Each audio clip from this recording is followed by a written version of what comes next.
Votre santé, c'est notre seule priorité, fidèles téléspectateurs. Bonjour et surtout bienvenue dans votre émission Santé en priorité sur la télévision numérique C24+. Vous nous suivez à Bandundu-Ville, vous nous suivez à Kinshasa, pourquoi pas à Kasavubu, pourquoi pas aussi à Gombe. Et nous vous disons merci d'avoir fait confiance à cette émission. Voilà, en ces jours, vous avez déjà entendu parler de l'orthophonie communautaire. Alors, peut-être que vous vous posez des questions, mais c'est quoi? Alors, voilà pourquoi nous avons fait appel à une orthophoniste logopède. Il s'agit bien de Jessica Ikete. Donc, je l'appelle, elle, c'est ma consoeur parce que nous avons travaillé ensemble avec elle dans les magazines Congo Santé et c'est pour moi une priorité, une fierté de la recevoir sur ces plateaux. Bonjour Jessica. Bonjour. Surtout, ça va? Oui, bien sûr, ça va. Merci beaucoup. Alors, qu'est-ce que les téléspectateurs peuvent retenir en ce qui vous concerne?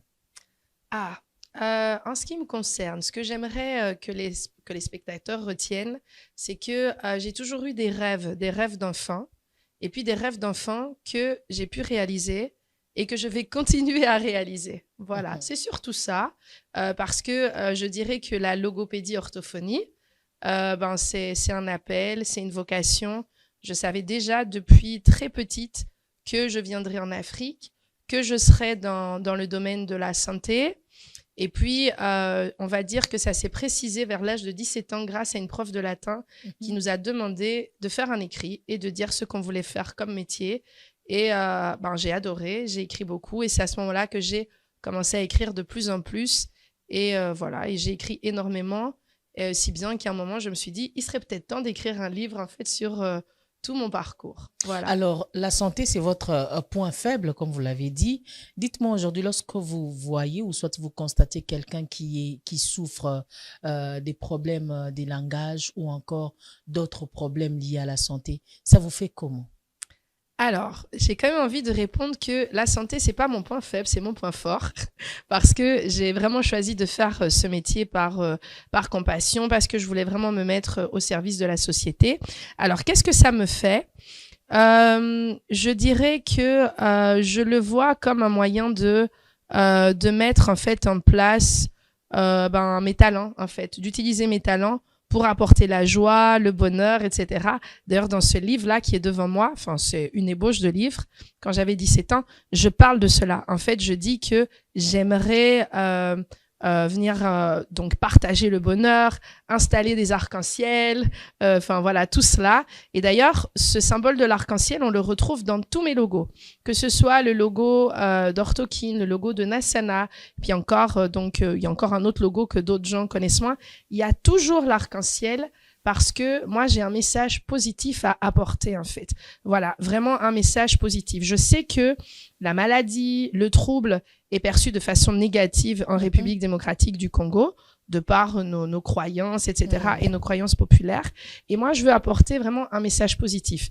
Il faut savoir que la majorité des enfants que nous suivons en logopédie orthophonie, ils ont tous, en fait, très souvent une problématique liées à la naissance. Il y a souvent eu des naissances compliquées. Il y a des enfants qui ont eu ce qui s'appelle un APGAR, donc c'est un score qu'on donne. On imagine que l'APGAR était plutôt négatif, était plutôt sombre.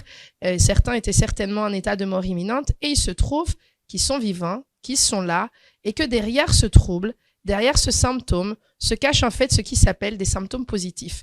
La majorité des enfants que nous suivons, quand nous les découvrons, on se rend compte qu'ils ont des talents. On a des enfants autistes qui sont non-verbaux, mais qui composent de la musique. On a des enfants qui dessinent super bien. Et donc, en fait, ils développent d'autres formes d'intelligence. Et le message que moi, je veux apporter, c'est un message positif. Moi, j'ai choisi d'être professionnelle de la santé, pas pour qu'on voit le côté négatif, le trouble, la maladie, ce qui est triste. Non, pour apporter en fait un message justement très positif. Et c'est ça que j'essaie de défendre en République démocratique du Congo. C'est ces termes-là en général que j'essaie d'utiliser sur les réseaux sociaux. Bien que quand on me demande d'être là, je sais pas, en tant que plaidoyer pour défendre des lois, etc., évidemment qu'à ce moment-là, je vais devoir parler du côté un peu plus sombre, ok? Mais je veux vraiment insister sur nous, les logopèdes orthophonistes, nous sommes en fait très positifs. On aime jouer, on aime chanter, on est très créatifs. vraiment dans le but d'amener tous ces enfants, les familles, à éprouver de la joie, en dépit de tout, et puis à apporter un message positif et voir que derrière ce symptôme, il y a des choses, des talents en fait. Voilà. Voilà qui est bien dit. Jessica, vous nous suivez à la maison. Alors, vous avez un enfant qui a des troubles. Aujourd'hui, Jessica Ikete nous a apporté un message très positif qu'il a dit que ces enfants sont extraordinaires, bien qu'ils vivent avec un handicap, mais ces enfants développent une intelligence qui ne dit pas son nom. Alors, voilà pourquoi j'aimerais tout simplement vous poser la question, comment s'intitule votre livre? Alors, c'est un enfant aujourd'hui, donc enfant aujourd'hui, adulte demain, en fait. Donc, nous avons réfléchi, en fait, à ce titre avec Gomez Oleko, qui, on le connaît dans Congo Diplomatie. En fait, c'est un éditeur. Et ça fait longtemps qu'on parle de pouvoir, donc, on va dire, éditer un livre. Donc, on est en cours. En fait, on reprend tous mes écrits. Voilà. Et lui me disait, il faut trouver un titre de ce style.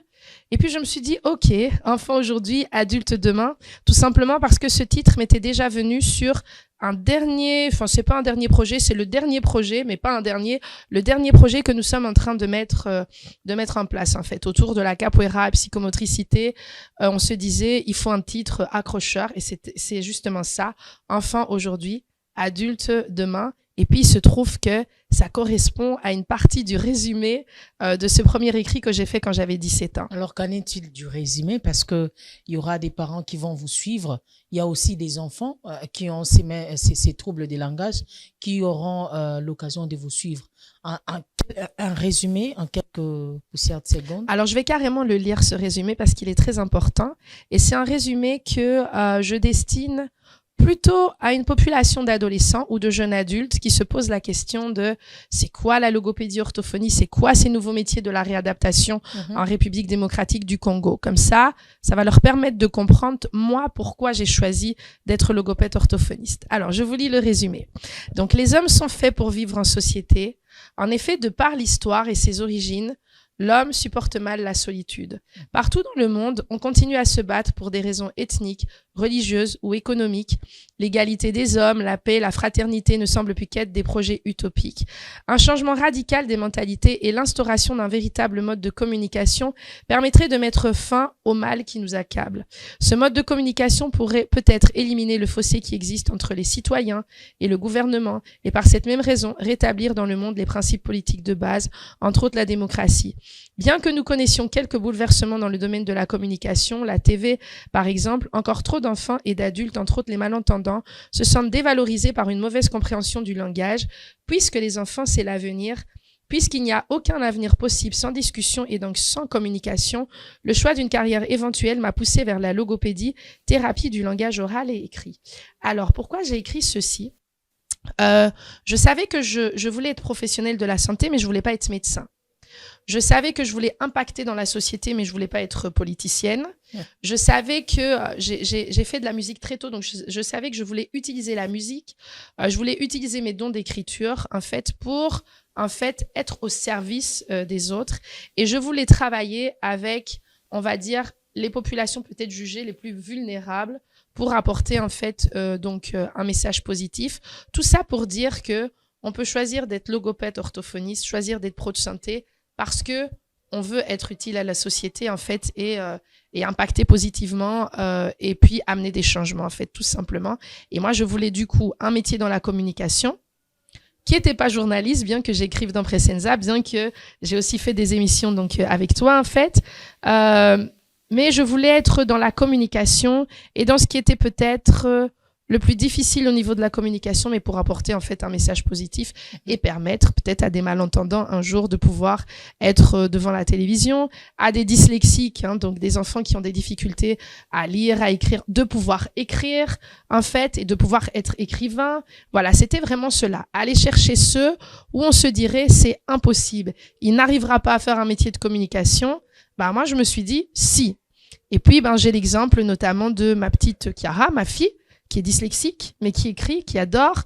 À la base, on aurait pu se dire, bon, elle articule pas bien, elle aura des difficultés de langage, mais beaucoup de gens savent qu'elle aime chanter en studio, elle aime bien en fait parler en public. Et donc tout ça pour dire que quand on repère les difficultés d'un enfant le plus tôt possible, et peut-être même dès la maternité, si on lui donne toutes les chances d'évoluer, si on le regarde positivement, malgré le trouble qu'il présente, il peut en fait réaliser de grandes choses.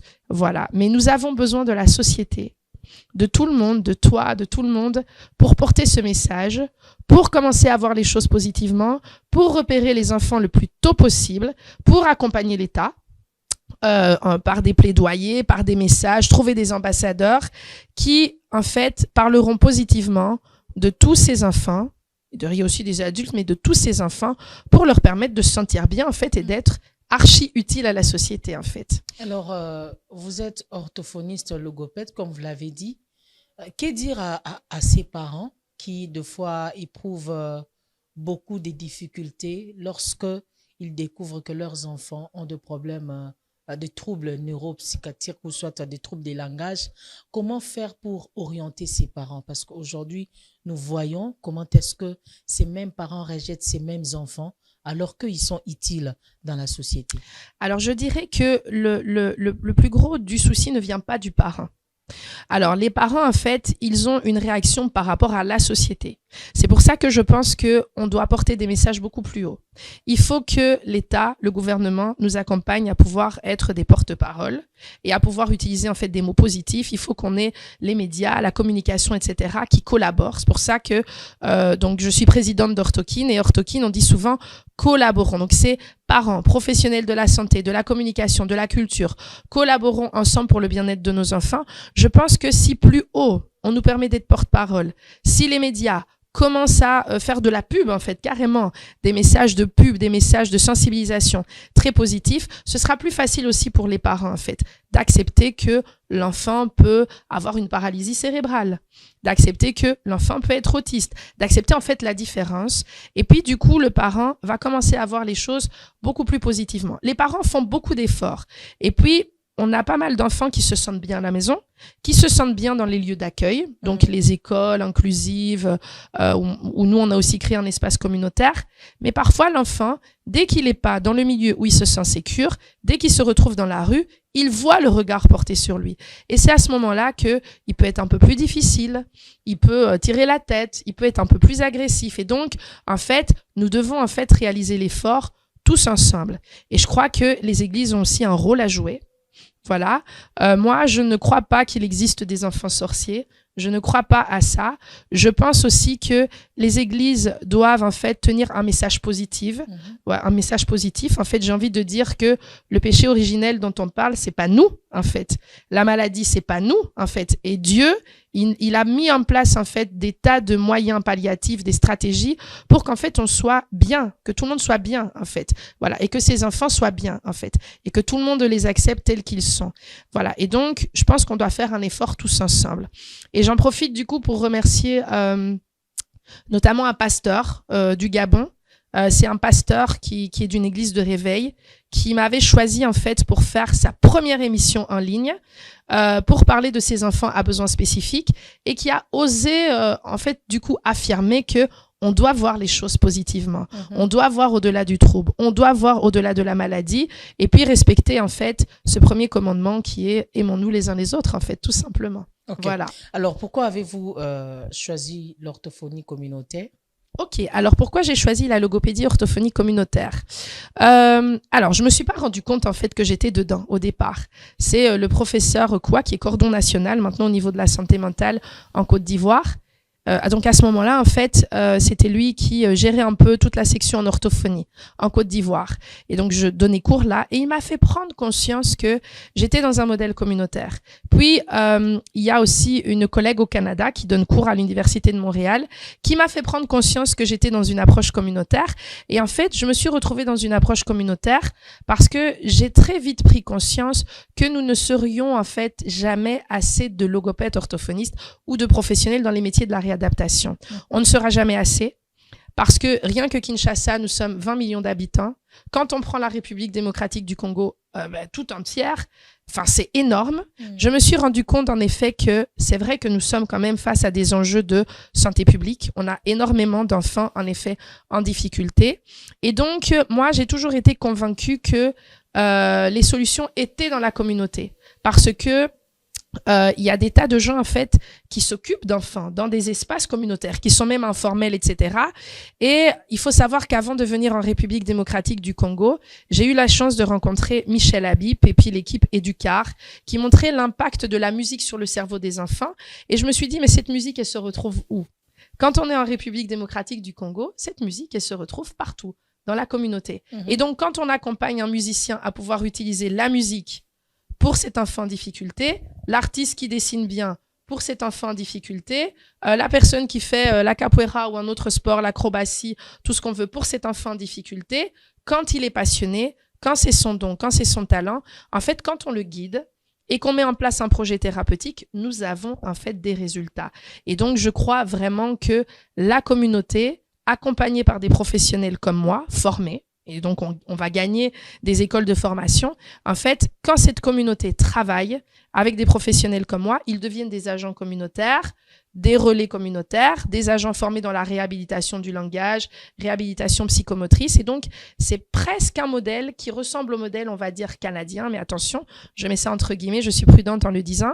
Il faut savoir qu'il y a des pays où les orthophonistes travaillent avec des intervenants en stimulation du langage, donc avec des gens qui n'ont pas fini les études. Donc moi, je me suis dit qu'on pouvait reproduire ce modèle, et en fait, on le fait tous, et on le fait tous en Afrique de façon très informelle, parce que les logopèdes orthophonistes souvent veulent en fait protéger leur métier, et se disent la logopédie orthophonie aux logopèdes orthophonistes, mais c'est utopique de croire que nous serons assez. Or, toute la population est là, et dans la population, il y a de nombreuses personnes, de nombreux enfants qui ont besoin de notre aide, en fait, tout simplement. Voilà pourquoi l'approche communautaire.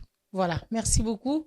Là, je rappelle à tous les téléspectateurs que nous avons reçus sur le plateau de la télévision numérique C24+, Jessica Ikete, qui est logopède orthophoniste. Alors, Madame Jessica, je vous ai vraiment vu dans les réseaux sociaux en train de parler des capoeira. C'est quoi? De capoeira. Alors, vous savez que j'aime beaucoup le lien entre tout ce qui existe, musique et Afrique, etc.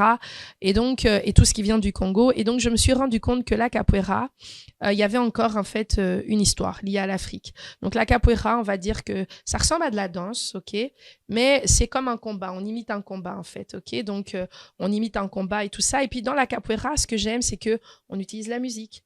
On utilise le corps, il y a des valeurs de non-violence, etc. Et c'était un ami, en fait, qui est français et qui vient ici, qui me parlait beaucoup de la capoeira. Donc, je me suis dit, mais est-ce que ça existe en RDC et tout? Et je me suis dit, allez, on se lance. Et puis, je me suis rendu compte qu'il y avait des capoeiristes qui avaient été formés ici, en plus par des gens que je connaissais. Voilà, donc je connais en fait comme Fabrice, Bernadette, etc. Et que cette capoeira a été utilisée à Île Africa et tout ça. Et je me suis dit, nous devons l'utiliser aussi à Kinshasa, surtout que j'ai une approche communautaire et que la capoeira, elle permet de rassembler beaucoup de monde. Et comme je vous dis, il y a beaucoup de valeurs, mais il y a aussi un impact, selon moi, sur le cerveau, sur les apprentissages.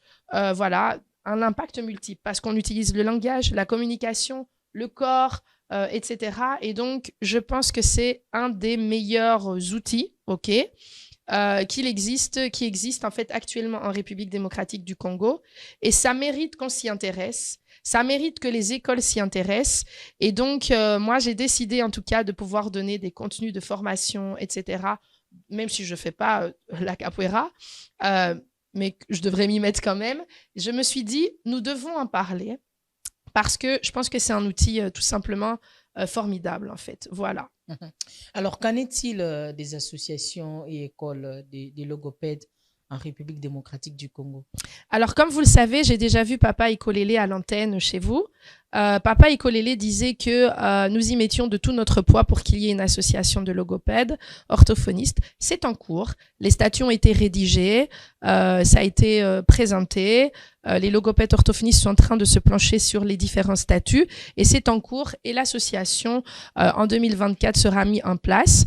Voilà, donc l'association des logopèdes orthophonistes de la République démocratique du Congo. Et c'est génial parce que je crois qu'on a tellement parlé de la logopédie orthophonie. En tout cas, moi, je l'ai fait beaucoup. Voilà, c'est vraiment le travail que je me suis donné ici en République démocratique du Congo. Et on continuera. Je parle au passé parce que je trouve que ça avance beaucoup, mais il y a une suite. Moi, après, je continuerai à parler de l'orthophonie communautaire. Alors, il y a des écoles qui s'ouvrent. Il y a ici à Kinshasa. Moi, je vais beaucoup parler de celle de Lubumbashi parce que c'est celle qui me tient à cœur. Voilà. Mais après, il y a des écoles qui s'ouvrent en province, à Kisangani, etc. Et donc, c'est génial parce qu'on va gagner des logopèdes orthophonistes au Congo, en fait. Voilà. Alors, un téléspectateur qui vous suit, qui ne connaît pas très bien lorsqu'on parle d'un médecin logopède, est-ce que vous pouvez donner juste une petite explication? D'accord, ok. Alors, déjà, nous ne sommes pas médecins, mais nous sommes professionnels de la santé. C'est très important, même si on nous appelle docteur, nous ne sommes pas docteurs. Alors, on peut travailler, en effet, dans les hôpitaux, dans les centres de santé, dans des espaces d'éveil, en école, etc. Moi, j'ai choisi de travailler beaucoup plus en école et en espace d'éveil. Et nous sommes des professionnels de la santé spécialisés dans la thérapie du langage oral ou écrit, spécialisés dans la rééducation du langage, de la voix. Il y a des gens qui oublient ça. On rééduque la voix des chanteurs, des orateurs, etc. On est aussi spécialisé dans la déglutition. On est spécialisé dans la communication. Et en fait, on travaille avec les enfants et même les bébés dès la maternité, mais jusqu'à l'âge adulte. Un adulte qui fait un AVC, c'est aussi notre métier. D'ailleurs, je voudrais dire que Orthokin collabore actuellement. Donc Orthokin, c'est l'association que nous avons créée avec des parents, etc., des pros de santé et tout, collabore avec des étudiantes françaises qui sont en train de montrer, qui vont essayer de prouver par le biais de leur mémoire que dans les approches communautaires, la rééducation en ligne, parce que c'est déjà ce que je mettais en place, donc en fait, un rééducateur qui est à l'étranger, ou même ici, qui travaille avec quelqu'un de la communauté, un agent communautaire, eh bien, on peut avoir un impact sur le patient, en fait. Donc, tout ça pour dire que tous les métiers qui nous manquent ici en RDC en matière de réadaptation, nous sommes en train de prouver que, parce que c'est ça qu'on veut faire à travers le mémoire, qu'en fait, c'est possible, en fait, de le faire en ligne. Moi, je travaille avec des neuropédiatres qui ne sont pas ici. Je travaille avec nutritionnistes qui peut être Dani Loani, par exemple, qui peut être à Kisangani, qui travaille avec moi ici, parce que il y a l'aspect nutrition pour les soucis de déglutition, oralité et tout. Donc, tout ça pour dire que tout ce qui nous manque, ça peut être plus loin, ailleurs en province, ça peut être même à l'étranger, etc. Et voilà, en fait, tout ça pour dire que la logopédie orthophonie, c'est formidable quand on est ouvert. Il y a beaucoup de solutions pour pouvoir répondre aux défis de notre pays, en fait. Et elle a un but pour apporter les sourires à tous ces enfants et adultes qui ont des problèmes, n'est-ce pas? Alors oui, et puis c'est très chouette de dire ça parce que j'en profite pour remercier Smile Train. Parce que c'est vrai que je suis la première logopède orthophoniste à avoir été choisie par Smile Train en tant que partenaire sur toute la République démocratique du Congo et avec, on va dire, d'autres partenaires, notamment la Fondation Wivin Nukusa. Nous sommes sur un projet, en fait, en effet, où on évoque le sourire. Voilà. Et voilà. Et donc, les enfants porteurs de fente labiopalatine. Mais pas que ça. Donc les logopèdes orthophonistes amènent vraiment le sourire puisqu'il y a le lien avec le bonheur, s'accepter tel que l'enfant est ou tel qu'on est aussi, parce qu'un bègue, il peut s'accepter tel qu'il est malgré le bégaiement. Quelqu'un qui a peut-être des soucis de mémoire et qui sait plus trop parler comme avant, il peut s'accepter tel qu'il est, en fait. C'est un message très positif que nous avons et en effet, le sourire. Voilà. Alors, la prise en charge de ces enfants qui ont des problèmes de troubles, ça se passe comment? Alors, il y a plusieurs styles de prise en charge, ok? Donc, en République démocratique du Congo, on trouve plusieurs choses. On peut avoir un suivi en hôpital. Il y a des gens qui préfèrent aller en hôpital. On peut avoir un suivi en centre de jour, donc en cabinet, en fait, de jour, comme le cabinet de Papa Ikolele. On peut avoir un suivi en école parce que les logopèdes orthophonistes peuvent travailler en école. Il y a des pays où ça arrive. Donc, moi, j'ai choisi de travailler avec les écoles parce que c'est plus facile que d'aller après les heures d'école. Et puis, ça facilite facilite quand même, on va dire, la discussion avec les équipes sur place. Et puis, j'ai aussi choisi, par exemple, de travailler en espace communautaire et rattrapage scolaire. Voilà, et donc, on peut vraiment travailler dans beaucoup de secteurs. Et comment ça se passe? Enfin, à plusieurs endroits. Comment ça se passe? Ça débute toujours par un bilan. On fait un bilan avec des tests très précis. Alors, il y a des bilans pluridisciplinaires aussi. Bilan pluridisciplinaire, c'est l'enfant ou l'adulte est vu par un médecin, il est vu par le logopède orthophoniste, il peut être vu par le kiné, par l'ergothérapeute, etc. Donc, moi, j'ai choisi d'être plus dans des modèles de bilan pluridisciplinaire parce que j'ai pu repérer différents professionnels avec lesquels je collabore pour des bilans. Maintenant, donc, ça peut se faire aussi avec un médecin, voilà. Mais d'office, ça commence par un bilan. Si on ne fait pas le bilan, on ne sait pas en fait ce qu'on va mettre en place. C'est ça le but. D'ailleurs, même en école, je commence toujours par un bilan avec un médecin. On est en train de former des médecins scolaires, donc médecins qui travaillent avec des pédiatres, des neuropédiatres, etc. Tout ça pour vous dire que la logopédie orthophonie amène beaucoup de changements dans la société, amène de nouveaux métiers dans le domaine de la santé mentale ou autre, pas que la santé mentale. Et donc, ça débute par un bilan, il faut bien retenir cela, en fait. Alors, quel est votre souhait en ce qui concerne l'orthophonie communautaire? Votre souhait le plus affectueux? Alors, mon souhait, ce serait qu'on puisse reproduire les projets pilotes qu'on a mis en place ici à Kinshasa. On débute tout doucement dans les provinces, mais c'est qu'en fait, on puisse installer des classes de langage, j'appelle ça Ulysse, dans les écoles. Et quand c'est pas dans les écoles, qu'on puisse repérer tous les espaces communautaires qui existent en République démocratique du Congo, parce qu'il en existe. C'est informel, mais ça existe. Il y a des tas de gens dans la communauté qui rassemblent des enfants. Ils peuvent en avoir 40, 60. Ils se débrouillent pour que les enfants puissent avoir une collation, etc. C'est informel, mais moi, je voudrais les rendre connus, en fait. Voilà. Et qu'à travers ces espaces communautaires, on puisse, en fait, installer des petites cellules avec des pros comme moi, former les mamans, voilà, montrer aux mamans qu'elles ont des compétences par rapport à leurs enfants, dépister le plus rapidement les enfants en difficulté pour éviter que les difficultés, en fait, elles augmentent. Et puis voilà, et accompagner, et en tout cas, remettre à l'ordre du jour les espaces communautaires, et je ne vais pas le cacher, avec les affaires sociales. Moi, j'ai décidé de travailler avec les affaires sociales. Je les remercie beaucoup d'ailleurs pour cela, en fait. Et en tout cas, qu'on les repère, parce qu'ils sont là, et c'est la population qui est en train de prendre en charge, en fait, de nombreux enfants et de nombreux enfants en difficulté également. Et sans le savoir parfois, en fait. Donc, ce serait ça mon souhait. Voilà. Que ces espaces communautaires soient connus, qu'il y ait des ambassadeurs, voilà, qu'il y ait des ambassadeurs qui portent un message positif sur ces enfants en difficulté, afin qu'on les repère aussi, voilà, plus facilement. Que quand on les repère un peu trop tard, enfin, c'est jamais trop tard, mais plus tard, qu'ils ne soient pas stigmatisés, c'est ça, en fait. Et puis, l'autre souhait, c'est que par le biais de ces espaces communautaires, et puis rattrapage scolaire, etc., qu'on arrive à créer de la formation pour ces enfants qui sont devenus adolescents, porteurs de handicap, parce qu'ils sont utiles à la société. Et j'en profite pour citer Wivine Lukusa. C'est vraiment son combat. Bien avant qu'elle soit connue, là, elle se présente comme députée et tout, mais il faut savoir qu'il y a des gens, avant de se présenter dans la politique, ils étaient déjà proches d'Orthokin. Ils s'intéressaient déjà à ce que je faisais, en fait, et au message que je lançais. Et donc, du coup, il y a des gens avec lesquels nous devons vraiment collaborer parce qu'ils font vraiment les choses avec cœur. En fait, il y en a beaucoup. Et donc, vous allez me voir certainement de plus en plus citer des noms. Mais sachez que tous les noms que je cite, qu'ils soient politiciens ou pas politiciens, ce sont des gens qui s'intéressaient déjà réellement à la cause d'Orthokin et que donc du coup ils méritent d'être mis en lumière et que la population doit vraiment leur faire confiance parce que je pense qu'il y a des gens qui ont choisi réellement d'être dans ce domaine de la politique parce que ils voulaient réellement apporter un changement en fait. Et je pense qu'on est dans une période de changement réellement. Voilà. Nous sommes dans une période de changement, comme l'a dit Jessica Ikete. Alors, notre souhait, c'est que vous puissiez être en bonne santé. Parents, vous nous avez suivis tout au long de cette émission. Enfants aussi, vous nous avez suivis. Peut-être que vous avez des problèmes liés aux troubles des langages. Je vous présente déjà Jessica Ikete que vous pouvez contacter. Alors, si vous avez besoin de ces services, j'espère que la télévision C24+ n'essaiera pas de vous donner des plus amples détails. Alors, Jessica, je te dis merci. Avec plaisir. D'avoir accepté de venir à la télévision C24 Plus pour pouvoir parler de cette science qui étudie ou soit qui apporte la rééducation en ce qui concerne les langages. Merci beaucoup. Un mot?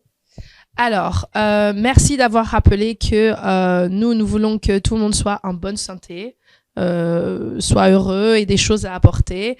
Et nous sommes fiers en fait d'être Congolais. Nous sommes fiers des Congolais. Nous sommes fiers de tout ce qu'ils mettent en place déjà et nous souhaitons en fait les accompagner. Et puis être tous porte-parole de ce message très positif. Merci beaucoup. Merci. Voilà, c'est la fin de cette émission. Nous vous disons, fidèles téléspectateurs et téléspectatrices, merci.